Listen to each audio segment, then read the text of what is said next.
Adis Kadir Wakil Ketua DPR. Sini Dis, saya mau tanya, biaya kos atau kontrak per bulan berapa? Itu kalau di sekitar sini kan ngontrak atau kita kos kan 3 juta per bulan. Tunjangan gajimu berapa? Didapatkan 50 juta per bulan.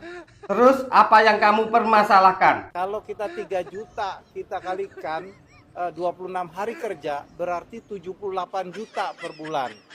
Berarti kamu mau ngekos setiap hari. Senin di Indonesia, Selasa di Singapura, Rabu di Filipina, Kamis di Kamboja, Jumat di Amerika, Minggu di akhirat. Gitu dah.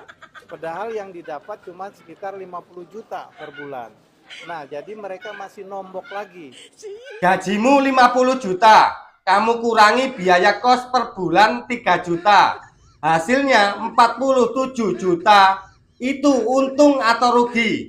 Nanti kita pikirkan, kalau memang masih dikira itu 50 juta terlalu besar, nah teman-teman kita himbau cari kos-kosan kira-kira yang 1 jutaan lah begitu. Orang seperti ini kok bisa lulus jadi pejabat, bisa jadi wakil ketua DPR. Perlu dipertanyakan ini guys. Kita tanyakan aja ya kepada Bapak Presiden Prabowo.